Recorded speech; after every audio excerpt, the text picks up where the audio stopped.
ओम नमो भगवते वासुदेवाय। ओम नमो भगवते वासुदेवाय। ओम नमो भगवते वासुदेवाय। ओम अज्ञानतिमिरान्धस्य ज्ञानाञ्जनशलाकया चक्षुरुन्मिलितं येन तस्मै श्रीगुरवे नमः। चैतन्यमनोभीष्टं स्थापितं येन भूतले स्वयं रूपकदा मह्यं ददाति स्वपदान्तिकं। वन्देऽहं श्रीगुरो श्रीयुतपदकमलं श्रीगुरून् वैष्णवांश्च। श्रीरूपं साग्रजातं सागणरघुनाथान्वितं तं सजीवं साद्वैतं सावधूतं परिजनसहितं कृष्णचैतन्यदेवं श्रीराधा कृष्णपादान् सागणललिता श्रीविशाखान्वितांश्च। हे कृष्ण करुणा सिन्धु दीनबन्धु जगत्पते गोपेश गोपिका कान्ता राधा कान्ता नमोऽस्तुते। तप्तकाञ्चन गौराङ्गी राधे वृन्दावनेश्वरी वृषभानुसुते देवी प्रणमामि हरिप्रिये। वाञ्छाकल्पतरुभ्यश्च कृपा सिन्धुभ्येव च पतितानां पावनेभ्यो वैष्णवेभ्यो नमो नमः। जय श्री कृष्ण चैतन्य प्रभु नित्यानंद श्री अद्वैत गदाधर शिवासादि गौर भक्त वृंदा। हरे कृष्ण कृष्ण कृष्ण हरे हरे हरे राम राम राम हरे हरे।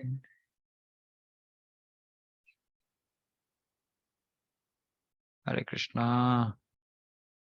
ओके। अध्याय 3 कर्मयोग श्लोक संख्या 6। कर्मेन्द्रियाणि संयम्य यास्ते मनसा स्मरन् इंद्रियार्थान् विमूढ़ात्मा मिथ्याचारः स उच्यते।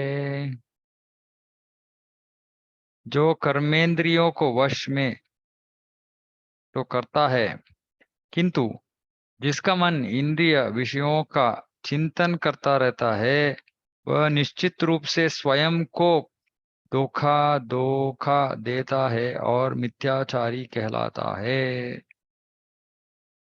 तो अभी कृष्ण यहाँ कर्म करना या त्यागना दोनों विषयों के बारे में अभी भी बात करेंगे, क्योंकि सामान्य रूप से लोग सोचते हैं कि सन्यास सन्यास का मतलब क्या है। सन्यास का मतलब है सब कुछ छोड़ देना। मैंने पिछले क्लास में भी बताया कि वैराग्य में दो दो तरह के वैराग्य है। एक तो युक्त वैराग्य है और दूसरा फल्गु वैराग्य है। फल्गु वैराग्य का मतलब है कि ऐसे ही भौतिक विषयों को त्याग देना। हम्म, जो सामान्य रीति से सब, जब हम किसी के साथ वैराग्य के बारे में बात करते तो वो यही सोचते कि वो वैराग्य दिखाना है तो सब कुछ त्याग देना है, मन घर को छोड़ देना है। नहीं, ये वैराग्य नहीं है। तो यहाँ कृष्ण बोल रहे हैं कि अगर कोई ऐसे बाह्य रीति से सब वस्तुओं को त्याग दिया, लेकिन अगर उसका मन उस विषयों के ऊपर लगा है, तो वो अपने आप को धोखा दे रहा है और वो संपूर्ण लोगों को भी धोखा दे रहा है, मिथ्याचारी है वो। ऐसे सन्यासी बहुत सारे जो कलयुग के सन्यासी है, हाँ, क्या करते हैं बाहर तो ऐसे कपड़े पहनते हैं जैसे सन्यासी की तरह, लेकिन मन विषयी पूरा भौतिक विषयों में डूब गए हैं। पैसे बनाने का, खुद का नाम का, ये स्कूल कॉलेज खोलते हैं, ये सब क्यों चाहिए। प्रभुपाद जी इसके बारे में बहुत खंडन करते थे कि सन्यासी को ये सब करने का जरूरत क्या है। ये सब करने के लिए बहुत सारे लोग हैं भौतिक संसार में। सन्यासी का काम क्या है कि आध्यात्मिक ज्ञान को बांटना। और उसको छोड़ के स्कूल ओपन करो, कॉलेज ओपन करो, हॉस्पिटल ओपन करो, ये सन्यासी का काम नहीं है। और जो ऐसे व्यक्ति जो ऐसे काम करता है, उसको उसका मन कहाँ लगेगा, भगवान के ऊपर कैसे लगेगा। वो तो ऐसे ही भौतिक विषयों में ही डूब जाएगा। तो मिथ्याचारी है जो बाहर हंसते हैं, हाँ हाँ, संतुष्ट रहो, खुश रहो। लेकिन कैसे खुश रहेंगे, बोलिए ना, मार्ग तो बताइए। प्रभुपाद जी इन जैसे ढोंगी सन्यासियों के प्रति बहुत खंडन किए है अपने तात्पर्यों में। तो हमको समझना चाहिए कि सिर्फ कोई ऐसे वस्त्र चेंज करने से, बदलने से सन्यासी नहीं बन जाता है। या ऐसे ही वस्तुओं को त्याग देने से वो त्यागी नहीं बन जाता है। हम्म। तो इसीलिए भक्ति का जो मार्ग है ना, ये बहुत बहुत बहुत सुसुखम, बहुत करने के लिए बहुत आसान है, और सुख भी है उसमें। अभी देखिए, अगर अभी आप अगर ज्ञान का मार्ग लेंगे, ज्ञान का मार्ग में तो उनको क्या है, सब कुछ त्याग देना है। ऐसे खाना त्याग दो, बाहर जाना त्याग दो, सब कुछ त्याग दो, त्याग दो, ऐसे कैसे जी सकते हैं? मनुष्य ऐसे जी नहीं सकता।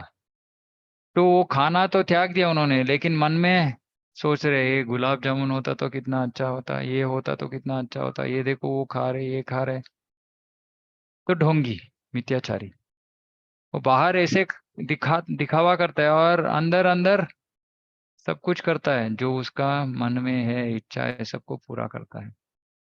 तो कृष्ण बोल रहे ये नहीं चाहिए हमें, ये मिथ्याचारी नहीं चाहिए। अब जो भक्ति करता है वो मिथ्याचारी नहीं बनता है। वो क्या करता है, अगले श्लोक में कृष्ण बताते हैं कि भक्त क्या करता है, भक्त क्या करता है। यस्त्विन्द्रियाणि मनसा नियम्यारभते अर्जुन कर्मेन्द्रिय कर्मयोगम असक्तः स विशिष्यते।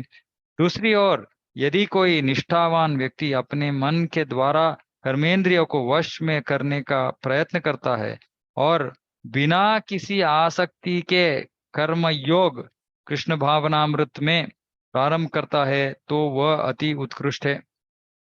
कौन है? एक गृहस्थ आदमी है, गृहस्थ। गृहस्थ व्यक्ति, सन्यासी नहीं है, बहुत बड़ा कुछ ये नहीं है, गृहस्थ, साधारण सामान्य गृहस्थ है, लेकिन वो क्या कर रहा है? निष्ठावान व्यक्ति है वो। किसी को धोखा देने का उसको उसको इच्छा नहीं है, निष्ठावान है। अपने मन के द्वारा कर्मेंद्रियों को वश में करने। अभी ये थोड़ा इसको एक्सप्लेन करना पड़ेगा, ये मन के द्वारा इंद्रियों को वश में रखना कैसे मुमकिन है। इसलिए भक्ति में, इसलिए यहाँ अनुवाद में ब्रैकेट में डाला है कि ना, कृष्ण भावनामृत में, उसका मतलब क्या है कि हमको मिनिमम इंद्रियों के ऊपर मिनिमम नियंत्रण डालना है। वो है चार नियंत्रक तत्व।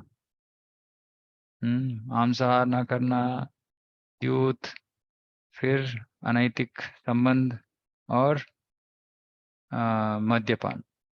ये चार विषयों को त्याग देना ही है। त्यागना है वो, हम अपने प्रयत्न से इन चार विषयों को त्यागना है। इसमें कुछ कॉम्प्रोमाइज नहीं है, इसको करना ही है। क्योंकि अगर ये नहीं करेंगे हम तो असुर बन जाएंगे।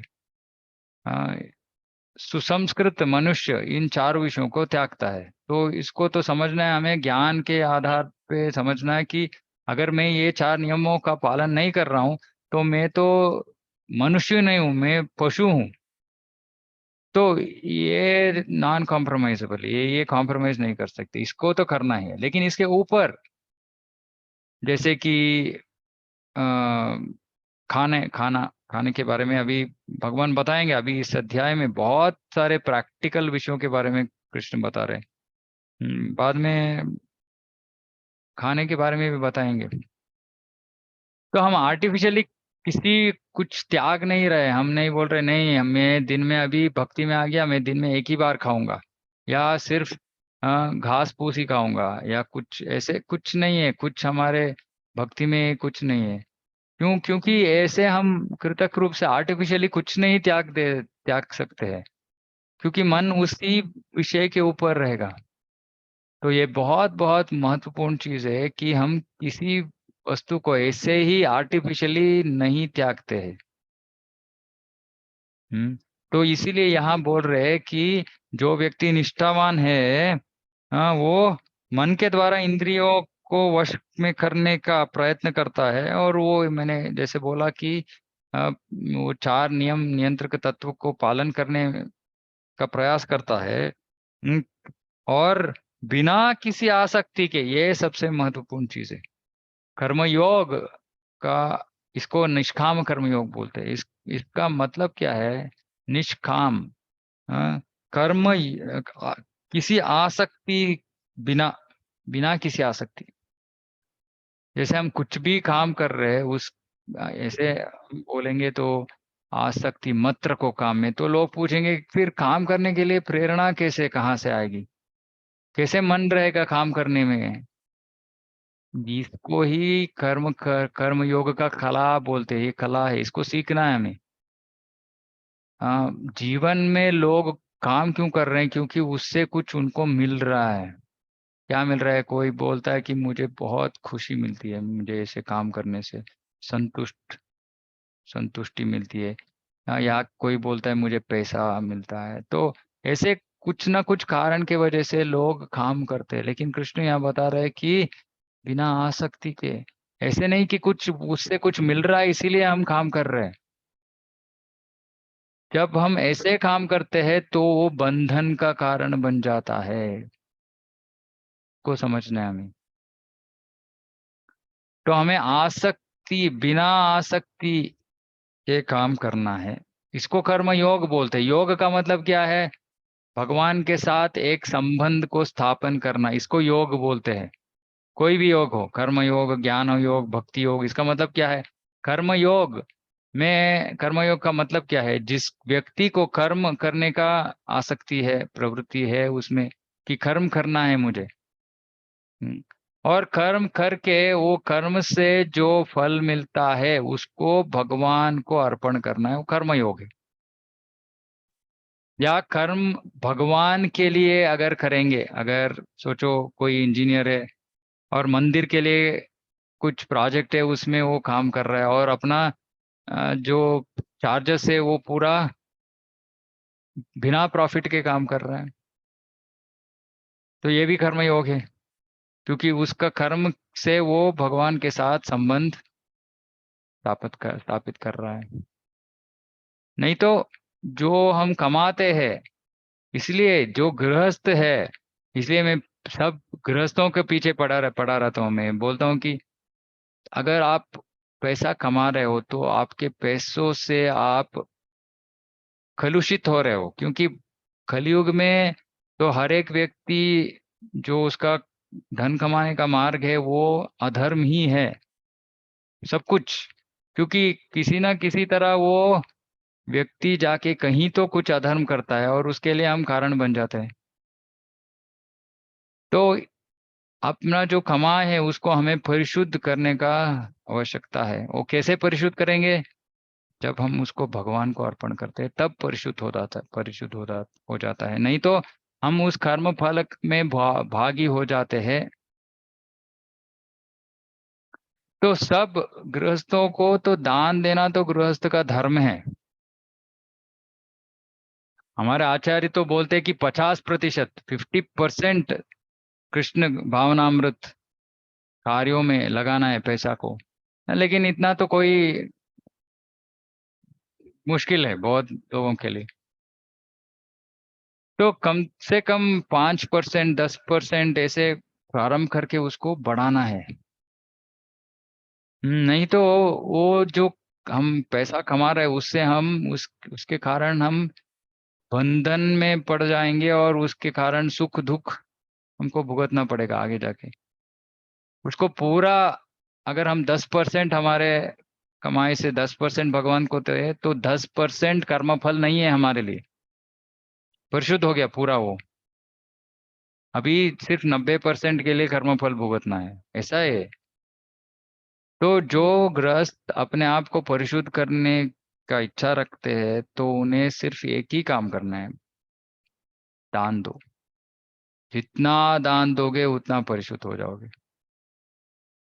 तो कर्म करने का जिनमें प्रवृत्ति है वो कर्म करता है और कर्म से जो फल मिलता है उसको भगवान को अर्पण कर देता है, ये कर्म योग है। तो भगवान यहाँ बोल रहे हैं कि आसक्त मत हो, आसक्ति मत रखो, आसक्ति ना, बिना आसक्ति के कर्म योग करो, कर्म करो और उसको योग में बदल दो। सिर्फ कर्म करोगे तो बंधन का कारण है, आसक्ति रखे, मेरे लिए है, मेरे इंद्रिय भोग के लिए है, मैं इससे ये खरीदूंगा वो खरीद, ये सब बंधन का विषय है।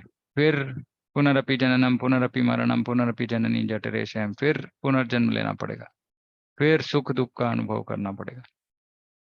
लेकिन जिसको नहीं चाहिए, पहले तो ये विषय हम हमारे मन में स्पष्ट होना चाहिए कि मुझे फिर से इस भौतिक संसार में आना है कि नहीं आना है। अगर इसका उत्तर है नहीं आना है तो भक्ति करनी है। लेकिन पूर्ण रीति से 24 आवर्स भक्ति करना मुश्किल है, क्योंकि मेरा कुछ रेस्पॉन्सिबिलिटीज है। मुझे धन भी कमाना है। ओके, पैसा कमाने हैं तो पैसे कमाओ, लेकिन उसके फल से भगवान का सेवा करो। इंद्रिय भोग के लिए मत काम करो। ये कर्म योग है। जब हम लेकिन कर्म योग में थोड़ा डिफरेंस है, वो मैं बाद में बताऊंगा। थोड़ा बहुत सूक्ष्म, वेरी डेलिकेट है। वो इतना आसानी से हम समझेंगे नहीं। लेकिन यहाँ जो मुख्य विषय क्या है वो है कि हम जो भी कमाते हैं उसको भगवान के सेवा में लगाने से वो कर्मयोग बन जाता है। और आसक्ति, बिना आसक्ति के, ये सबसे महत्वपूर्ण चीज है। जो काम या कर्म फल में जो आसक्ति है उसको निकालना है हमें हमारे जीवन से। हाँ, ऐसे करने से व्यक्ति क्या करता है, प्रगति करता है। हाँ, ऐसे व्यक्ति भगवान के प्रति प्रगति करता है। लेकिन जो बाह्य रूप से सब दिखावा करता है कि मैं ये सब बड़ा बड़ा त्यागी हूँ, लेकिन अंदर ही अंदर सब कुछ घटिया काम करता है, वो तो मिथ्याचारी है, चीटर है। हम्म उससे ये जो सामान्य गृहस्थ है, जो कर्मयोग प्रारंभ करता है और अपने मन को, इंद्रियों को नियंत्रण में रखने के प्रयास करता है, वो अति श्रेष्ठ है। बोल रहे कि तो वो अति उत्कृष्ट है। सन्यासी से भी उत्कृष्ट है। सामान्य, साधारण एक मानव जो इस उपदेश को पालन करता है, वो सन्यासी से भी उत्कृष्ट है। ओके। ये इतने श्लोकों में तो ये तो इंट्रोडक्शन था कर्मयोग में। अभी जो भगवान का उपदेश है, अभी से सीरियस उपदेश, अभी तो थोड़ा इंट्रोडक्शन, अभी डिटेल में बताएंगे कृष्ण की कैसे काम करना है। हाँ, तो यहाँ हम ये ओके, बीच में एक बताते हैं कि 8वें श्लोक में, नियतम कुरु कर्म त्वं कर्म ज्यायो य कर्मणः शरीर यात्रा पिछते न प्रसिद्धेत कर्मणः। अपना नियत कर्म करो, क्योंकि कर्म न करने की अपेक्षा कर्म करना श्रेष्ठ है। कर्म के बिना तो शरीर निर्वाह भी नहीं हो सकता। तो अगर कोई बताता है कि नहीं मैं कुछ भी नहीं करूंगा, ऐसे तो हो ही नहीं सकता, क्योंकि हमको उठना है, ब्रश करना है, नहाना है, ये सब कर्म है। तो कर्म तो करना ही पड़ेगा। हम्म, लेकिन यहाँ बता रहे हैं, क्योंकि कर्म न करने की अपेक्षा कर्म करना श्रेष्ठ है। लेकिन कैसे कर्म करना है, अपना नियत कर्म। नियत कर्म का मतलब है जो हमारे लिए वेदों ने सिफारिश की है, इसको नियत कर्म बोलते हैं। उसका मतलब है वर्णाश्रम धर्म। जो ब्राह्मण, क्षत्रिय, वैश्य, शूद्र, तो उसका जो धर्म है उसके हिसाब से उसको काम करना है। ऐसे नहीं कि जैसे भी मेरा मन में ऐसे करने का इच्छा है तो मैं ऐसा करूंगा। आजकल कलयुग में ऐसा ही होता है। तो इसीलिए लोगों में जॉब डिससेटिस्फैक्शन रहता है। जॉब डिससेटिस्फैक्शन का मतलब है मैं कुछ काम कर्म कर रहा हूँ लेकिन मुझे उससे संतुष्टि नहीं है, क्योंकि वो मेरा स्वभाव से जुड़ता नहीं है। तो वर्णाश्रम धर्म में स्वभाव से जैसे जुड़ता है वैसे कर्म करते थे लोग। तो उसके प्रकार गुण कर्म विभागशः, जैसे हमारा गुण है और कर्म है, अ, उसी तरह का वृत्ति हमको अपनाना है। तो कृष्ण यहाँ बता रहे हैं कि वर्णाश्रम धर्म का पालन करो। तो इसके बारे में अभी मैं ज्यादा चर्चा नहीं करूंगा, बाद में डिस्कस करेंगे। तो अभी के लिए बोल रहा है कि कर्म त्याग करने से कुछ फायदा नहीं है, क्योंकि ये अर्जुन को बता रहे हैं। अर्जुन तो गृहस्थ है, तो कृष्ण अर्जुन को बोल रहे तुम्हें तो कर्म करना ही है, और तू तो क्षत्रिय है। तो क्षत्रिय क्षत्रिय का कर्म क्या है, युद्ध करना। तो तुम्हें तो युद्ध करना है। भिक्षा करने का मार्ग नहीं है तुम्हारे लिए, अवसर नहीं है। और शरीर का पालन भी नहीं कर सकते हम अगर कर्म नहीं करेंगे। तो कर्म करना ही है, लेकिन कौन सा कर्म करना है? हाँ, जो हमारे लिए सिफारिश की गई है वेदों में, उस कर्म को करना है। और इसको तो हमें हमें समझना पड़ेगा, हमको समझना पड़ेगा कि अगर हम ये नियत कर्म नहीं करेंगे, जो हमको दी गई है वो कर्म नहीं करेंगे, वो उसके बारे में हमको पता भी नहीं है, तो उससे कर्म फल आता है, वो पाप बन जाता है। अगर हम अपना अपना एक वर्णाश्रम धर्म में एक वर्ग में है हम, लेकिन किसी दूसरे वर्ग का कर्म करना, ये सब कृष्ण भी बताएंगे आगे जाकर, तो वो तो पाप है। हम्म, तो ये सब ऐसे ही हम मुझे पता नहीं है, फिर भी उसका कर्म फल तो आएगा ही। यानी इसके बारे में थोड़ा हम बाद में चर्चा करेंगे। अभी एक बहुत महत्वपूर्ण श्लोक है, इसको चर्चा करके आज का ये कक्ष यहाँ खत्म करेंगे। यज्ञार्थात् कर्मणोऽन्यत्र लोको यम कर्म बंधनः तदर्थम कर्म कौन्तेय मुक्त संग समाचरा। तो कृष्ण यहाँ बहुत एक महत्वपूर्ण उपदेश दे रहे हैं। पहला, कर्म के लिए, श्री विष्णु के लिए यज्ञ रूप में कर्म करना चाहिए। किनके लिए? विष्णु के लिए। कर्म को कैसे करना है? यज्ञ रूप। जैसे कोई आप अपने घर में यज्ञ करते हैं तो कितना आसक्ति रखते हैं यज्ञ में। हाँ, तो यज्ञ रूप जैसे कर्तव्य है, यज्ञ करना कर्तव्य है। यज्ञ में ऐसे विधि है, इसको ऐसे करना है, वैसे करना है, वैसे सिर्फ उसको पालन करना है। ऐसे नहीं कि मुझे अच्छा नहीं लग रहा है ये, तो मैं नहीं करूंगा। नहीं, यज्ञ में अच्छा न लगना, अच्छा ना लगना, इसका तो कुछ प्रश्न ही नहीं है। ऐसा है विधि तो करना पड़ेगा बस। और यज्ञ किसी का संतुष्टि के लिए रहता है, और हमारा कर्म किसके संतुष्टि के लिए? विष्णु के संतुष्टि के लिए। तो ये विष्णु के लिए यज्ञ रूप में कर्म करना चाहिए, अन्यथा कर्म के द्वारा इस भौतिक जगत में बंधन उत्पन्न होता है। तो इसका मतलब क्या है? अगर हम अपने लिए काम कर रहे हैं तो वो कर्म बंधन का कारण बन जाएगा। अपने लिए, हम्म मेरे संतुष्टि के लिए, मेरे इंद्रिय भोग के लिए अगर मैं कर्म कर रहा हूं, तो वो कर्म बंधन का कारण है। अगर हम कर्म कर रहे हैं किसके लिए? भगवान विष्णु को संतुष्ट करने के लिए, तो उस कर्म से कुछ बंधन नहीं होता है, कुछ बंधन उत्पन्न नहीं होता है, यही बता रही है। अतः हे कुंती पुत्र, उनकी प्रसन्नता के लिए अपने नियत कर्म करो, इस तरह तुम बंधन से सदा मुक्त रहोगे। तो ये है रहस्य, एक रहस्य है ये। हम्म तो जीवन का उद्देश्य, वर्णाश्रम धर्म का उद्देश्य ये था कि लोग अपना कर्तव्य करें विष्णु के संतृप्ति के लिए। भगवान विष्णु का एक और नाम है यज्ञ। तो जो भी हम यज्ञ करते हैं वो विष्णु के संतृप्ति के लिए है। यज्ञो वही विष्णु, वेदों में बताया जाता है। तो इसका मतलब है कि अगर हम यज्ञ करेंगे या भगवान विष्णु का डायरेक्ट सेवा करेंगे, एक ही बात है। और अगर हम कर्म यज्ञ जैसे करेंगे तो उससे भी हम भगवान विष्णु का सेवा कर सकते हैं। हम्म वर्णाश्रमाचारवता पुरुषेण परपुमान् विष्णुराराध्यते। विष्णुराराध्यते, वर्णाश्रम धर्म का,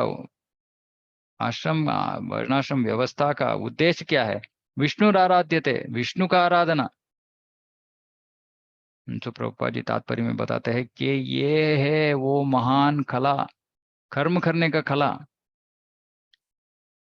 लेकिन ये बहुत मुश्किल है। कैसे हम इतने इतने इतने अभी इस जीवन में और पुराने जीवनों में, जन्मों में, हम तो अपने आप के लिए काम किया हमने।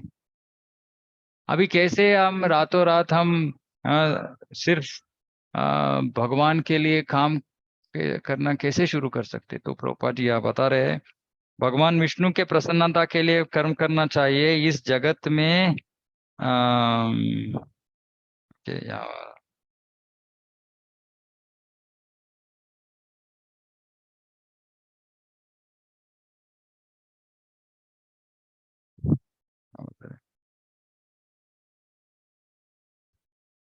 नहीं, यहाँ बता रहे हैं कि इसके लिए एक एक्सपर्ट गाइड मार्गदर्शक का जरूरत है। अगर जिस व्यक्ति ने ऐसे भक्त ने ऐसे जीवन बिताया है, ऐसे कर्म योग किया है, भगवान विष्णु का संतृप्ति के लिए कर्म किया है, वैसे भक्त के मार्गदर्शन में हमें कर्म करना है। इसीलिए यह बोल रहे हैं कि भगवान कृष्ण के भक्त के मार्गदर्शन में हमें कर्म करना है, नहीं तो सीधा भगवान कृष्ण के मार्गदर्शन में। लेकिन हमको तो वो अवसर नहीं है, अर्जुन को तो था। तो ये जो भगवान के प्रतिनिधि है, उनके डायरेक्शन उनके गाइडेंस में हमें कर्म करना है।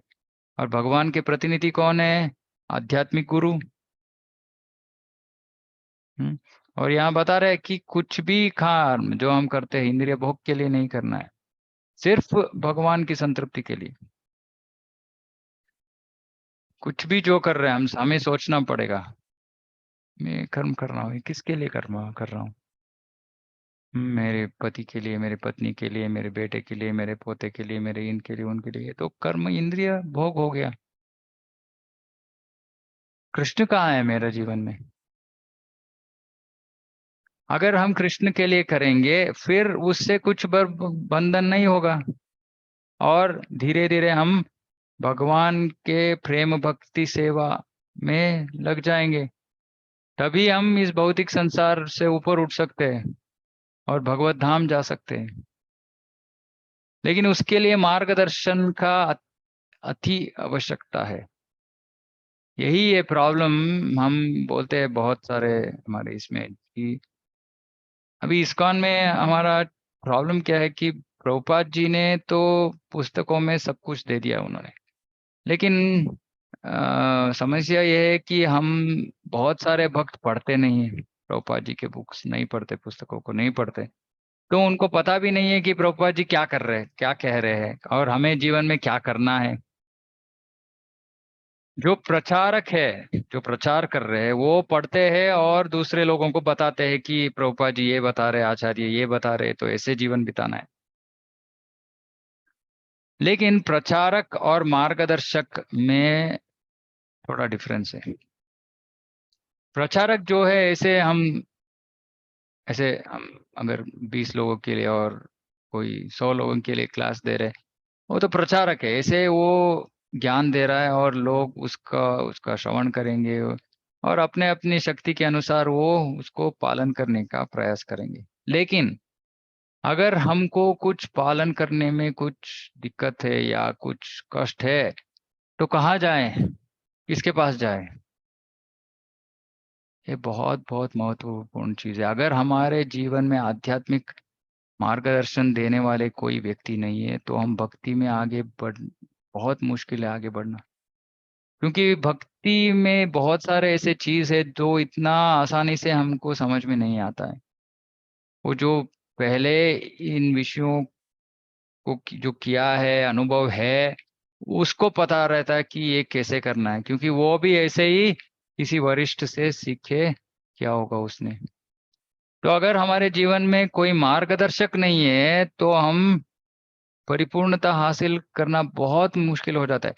लेकिन असली जो सिस्टम है वो क्या है कि गुरु से मार्गदर्शन लेना, आध्यात्मिक गुरु, दीक्षा गुरु। तो 3 तरह के गुरु होते हैं। पता नहीं मैंने पहले बताया कि नहीं। तो एक तो पथ प्रदर्शक गुरु है। पथ प्रदर्शक गुरु, पथ प्रदर्शक गुरु का मतलब है जिसने हमको भक्ति के मार्ग दिखलाया, ऐसे जाओ, ये भक्ति करनी है, ऐसे यहाँ जाओ, ये करो, वो करो, भक्त पथ प्रदर्शक गुरु है। दूसरा है शिक्षा गुरु। शिक्षा गुरु कौन है? जो हम भक्ति में आगे बढ़ने के लिए हमें जो मार्गदर्शन देते हैं, वो शिक्षा गुरु है। और तीसरा है दीक्षा गुरु। दीक्षा का गुरु का मतलब है जो हमें परंपरा से जुड़ते हैं। दीक्षा मार्ग दीक्षा विधानेन, वो दीक्षा गुरु है। तो ये व्यक्ति को तो सबको पथ प्रदर्शक गुरु तो होता ही है। और सामान्य ये है कि शिक्षा गुरु और दीक्षा गुरु एक ही होना चाहिए, एक ही व्यक्ति होना चाहिए। क्योंकि जिस जिन से हम शिक्षा प्राप्त कर रहे हैं उनसे ही हमको दीक्षा भी प्राप्त करनी है। लेकिन बहुत सारे लोग तो ऐसे, एक तो शिक्षा पाने के लिए श्रवण करना है, अध्ययन करना है। जो गुरु है, इस्कॉन में बहुत सारे गुरु हैं जो दीक्षा दे सकते हैं। उनका प्रवचनों का श्रवण करना है, फिर जानना है कि वो क्या है, वो कैसे भक्ति कर रहे हैं, मैं कैसे भक्ति करूंगा, वो कैसे मुझे मार्गदर्शन देंगे, ये सब विचारों के बारे में सोचना है। फिर डिसीजन लेना है कि दीक्षा तो सबको मैंडेटरी है, करना ही है, सब हर एक व्यक्ति को दीक्षा लेना अत्यावश्यक है। क्योंकि अगर दीक्षा नहीं लेंगे तो परंपरा से हम जुड़ेंगे नहीं, परंपरा से जुड़ेंगे नहीं तो कृष्ण हमें स्वीकार नहीं करेंगे। सीधा हम जाके कृष्ण को भक्ति नहीं कर सकते। कृष्ण बोलता है, अरे कौन है तू, कहाँ से आ गया। इधर उधर देख रहे कृष्ण, अरे कोई है क्या इसको जान पहचान वाले, इसको पता है किसी को कौन है। और उनका जो भक्त है वो बोलते हैं, नहीं कृष्ण पता नहीं हमें, निकलो यहाँ से। तो परंपरा में जो आचार्य है, अगर दीक्षा में क्या होता है कि हम गुरु हमको स्वीकार करते हैं और फिर हमको उनके गुरु के पास छोड़ते हैं कि गुरु जी इनको थोड़ा सिफारिश कर दो। फिर ऐसे जाके जाके राधा रानी तक जाए पहुंचता है, और राधा रानी फिर कृष्ण को बोलते हैं, ये भक्त तो बहुत उत्सुकता से आपका सेवा करना चाहते हैं, कृपा करके उसको स्वीकार कर लो। और कृष्ण बोलता है, ऐसा है क्या राधा रानी, तुम बोल रही हो, ठीक है स्वीकार कर लेता हूँ मैं। तो ये दीक्षा है, नहीं तो कृष्ण स्वीकार नहीं करते हमें। तो दीक्षा तो हर एक भक्त के लिए अत्यावश्यक है। हाँ, लेकिन दीक्षा ऐसे आंख बंद करके नहीं करने का कि कोई मेरे सब मित्र ऐसे एक गुरु से ले लिया है तो मैं भी वहीं जाऊंगा, ऐसे नहीं। सोच समझ के दीक्षा गुरु को स्वीकार करना, ये तो रेकमेंडेड प्रोसेस है, ये प्रक्रिया है। और उन्हीं से श्रवण करना है। लेकिन बहुत सारे क्या होता है कि गुरु इतने बिजी रहते हैं और इतने ट्रैवल करते हैं इस्कॉन में गुरु लोग, तो उनका संपर्क करना बहुत मुश्किल है। तो फिर कौन मार्गदर्शन देगा। असली सिस्टम तो ये है कि हमको गुरु के पास जाना है और पूछना है कि गुरु जी ऐसे, गुरु महाराज मुझे ये थोड़ा पालन करना बहुत मुश्किल हो रहा है, इसको कैसे समझाऊं, क्या करना है, ऐसे गुरु के पास जाके बात करना है। लेकिन अगर वो मुमकिन नहीं है तो क्या करें। फिर बोलते हैं कि गुरु के जो शिष्य है, वरिष्ठ जो सीनियर शिष्य है, उनसे मार्गदर्शन लेना है। लेकिन मार्गदर्शन तो चाहिए ही, बिना मार्गदर्शन के कोई भक्ति में आगे नहीं बढ़ सकता। इसको, इस विषय को मन में डाल दीजिए। तो आज के कक्ष में दो अत्यंत प्रमुख विषय मैंने बताया। एक तो विष्णु के लिए कर्म करना है, दूसरा उसके लिए मार्गदर्शन का अत्यावश्यकता है। और दीक्षा तो हर एक व्यक्ति के लिए चाहिए। और जो दीक्षा गुरु है, आ, उनसे, उनके जो शिष्य है उनसे मार्गदर्शन पा सकते हैं हम। लेकिन मार्गदर्शक होना अत्यंत आवश्यक है। और वो मार्गदर्शक जो है उसको भी हमें ठीक से सोच के ढूंढना पड़ेगा। ऐसे नहीं कि किसी को और सबको स्वीकार करे। उसको उसकी जीवन में देखना है हमें कि वो क्या कुछ बोल रहा है, उसके हिसाब वो जीवन जी रहा है, ऐसे ही सिर्फ बोल रहा है। तो वे सब एनालिसिस करके, विश्लेषण करके, फिर एक गुरु और मार्गदर्शक दोनों हमारे जीवन में अत्यावश्यक है। तभी हम प्रगति कर सकते हैं। हम्म। और ये बहुत बहुत मुख्य चीज है। नहीं तो हम अपने मन में जो आता है, जो हमें अच्छा लगता है वो करेंगे, वो अच्छा नहीं लगता है छोड़ देंगे, ऐसे तो हम कृष्ण को पा नहीं सकेंगे। तो यहाँ कर्म योग के बारे में बताया गया है, और कर्म योग को जीवन में अप्लाई करने के लिए मार्गदर्शक गुरु का आवश्यकता के बारे में भी बताया गया है। तो इसके साथ मैं आज का इस चर्चा यहीं समाप्त करता हूँ। किसी का कुछ प्रश्न है तो पूछ सकते हैं। हरे कृष्णा।